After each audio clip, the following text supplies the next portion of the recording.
Welcome to our channel, Behind My Story. Please like, share and subscribe. We all wish to live a fairy tale, something right out of our dreams. Unfortunately, that is not always the case.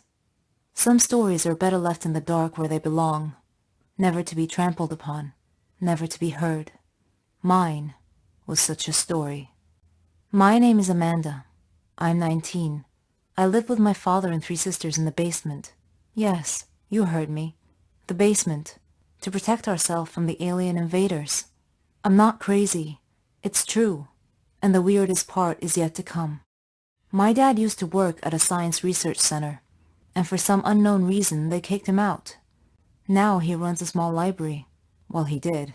The pay wasn't much, but it was more than enough. As for my mom, she died a mysterious death.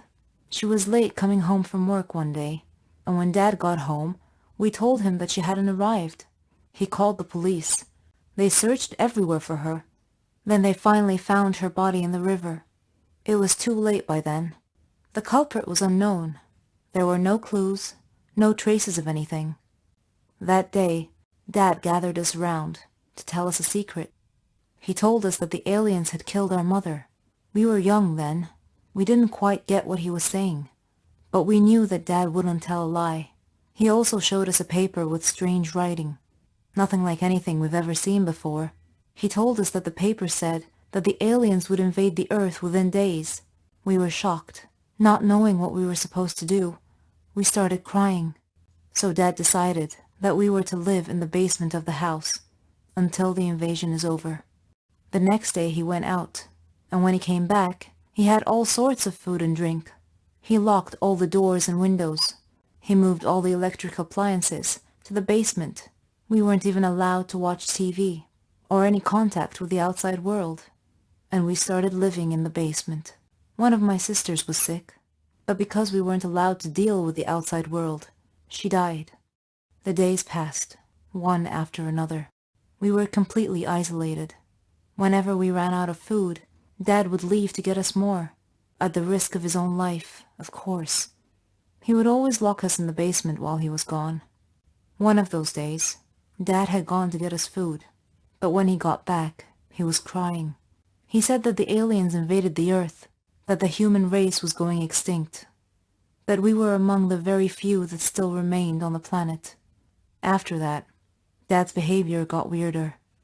He would sit alone and mutter to himself, "Death is coming. All is lost."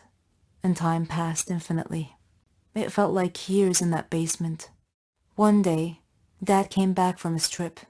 There was a strange, scary look in his eyes, and he had a gun in his hand. He looked at us and said, "I won't allow the aliens to kill you. I will spare you their torture. I will end this myself." And he pointed the gun in our direction. My sisters and I ran to the door, pounding on it with all our might, calling for help. He screamed madly and said, "Death to all." With all our pounding, the door swung open. We ran up. All the doors and windows were barred down with wooden plates, all except one. We ran out to the street, and there was our shock. Normal humans were walking around everywhere, and when they saw us, they screamed and said, "The ghosts of Denver Manor." We didn't know what was going on, but Dad had come out after us and started firing the gun at random. A bunch of people tied him down and called the police. When the police came, he told us the truth, that Dad had lost his mind when he got fired from work, and when Mom confronted him, he killed her, and that was the end. Scientists once documented a case where a person slept for 32 hours straight. Quite a record. When he woke up from his deep sleep, he suffered from a temporary balance problem. Imagine what it would be like to awake after sleeping for 10 years straight. My name is Frederick. My wife Alexandria and I have two kids, Tom and Cheryl. I met Alexandria during college, and we fell in love with each other. We graduated from college and I began building my career from scratch, with Alexandria helping and supporting me the whole way. In the beginning, we were a poor family. After we got married, we had our two kids. We lived in a small apartment, but later moved into a bigger one as I worked on achieving my dreams with Alexandria at my side. We endured numerous successes and failures, but she never gave up on me or lost faith in me. I am now the owner of a large contracting company. I was lucky to achieve my dream, but life sure didn't help me much. My life suffered an upset one day when I traveled to another city to do some business. The business concluded satisfactorily, and I began the long drive home. During the return trip, one of my rear tires blew out, causing me to lose control of the car. As the car was rolling over and over, my life flashed through my mind. I thought of my family and quickly prayed that I would see them again. I got banged up pretty badly and lost consciousness.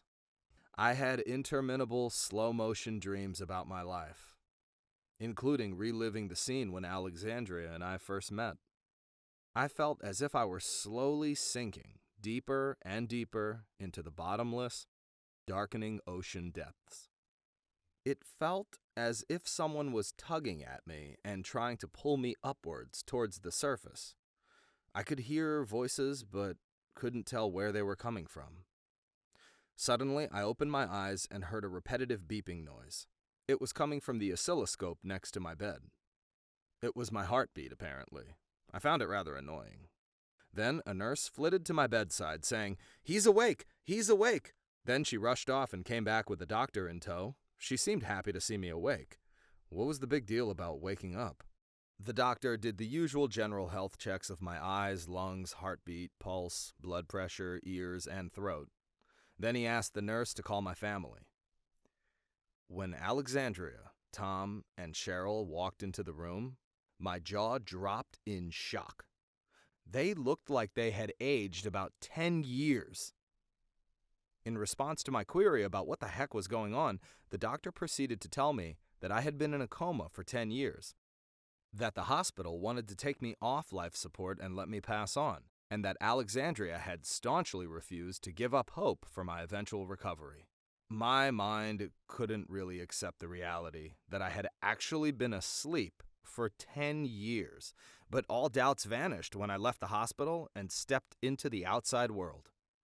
It was so strange looking compared to what I had known. I was thinking that it would take me a long time to catch up with all the changes in the world over the past 10 years. I wouldn't recommend that anyone ever sleep for 10 years. My best friend and I were friends for over a decade, and while we went through our share of ups and downs, we always got through it. That's why I was totally blindsided when she tried to ruin my wedding experience. I knew she was a selfish person.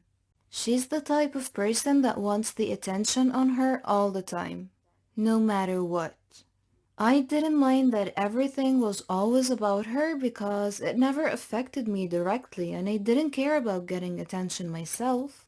She showed interest in my life and was fun to be around, so it just wasn't a huge issue for the 10 plus years we were friends. She seemed excited for me when I got engaged. She appeared to be extremely happy for me when I told her my boyfriend had proposed, just as a best friend should be. She told me she couldn't wait to be my maid of honor and help with the wedding planning. I hadn't officially asked her yet, but I let it go because I assumed she was just really excited. She started causing problems as soon as I told her I booked the wedding date. When I scheduled the wedding date without consulting her first, she had a strange response. She told me she had planned to go on a vacation that week and asked if I could change the date. And it was still a year away. I was so confused because she didn't mention it before, even though she knew I wanted to have the wedding around that time. I figured she was upset because she wasn't getting all of the attention.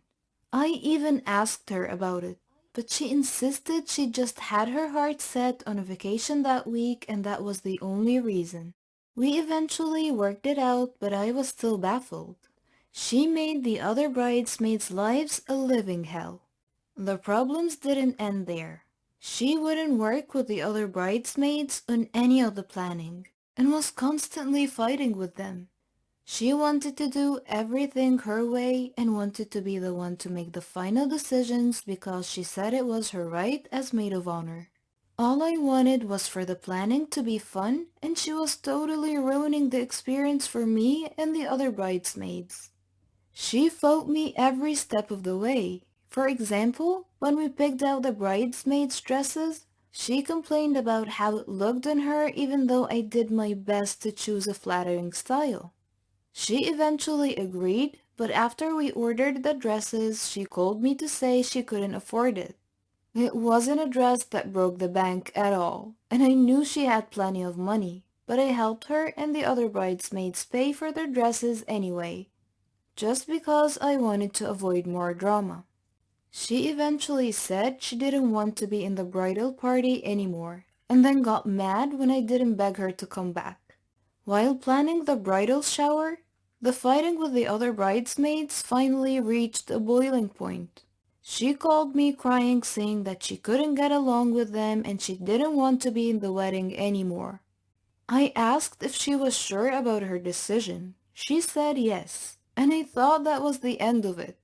I was relieved that the problems would hopefully be over. However, she sent me a text later saying that she couldn't believe I didn't beg her to stay. Really? After all that, she didn't even come to the wedding when I invited her. We didn't speak for a while after she backed out. I chose my other very close friend to be my maid of honor, and things went great after that. I was finally enjoying the process. Even though we hadn't resolved everything, I invited her to the wedding anyway. I was hoping she would still attend because we had been friends for so long. I was willing to try to get past it, especially if she could get over herself and come to the wedding. It would have shown me that she still wanted to be there for me, but she didn't go. It's been 5 years and I haven't spoken to her since. I hear about her from time to time through mutual friends, and she's told a few people that it was my fault.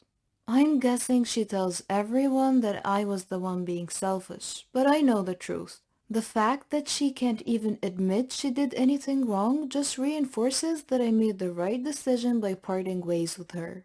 I am glad I found out then that she wasn't a true friend. I do miss the good parts of our friendships, and sometimes it feels like I lost a sister, because we were friends for so long. But she clearly wasn't a real friend if she did that to me, so I'm glad she showed me her true colors. I'm sad that things happened that way, but there's no way I could ever trust her again after what happened. I guess getting married really is one of those situations where you find out who your true friends are.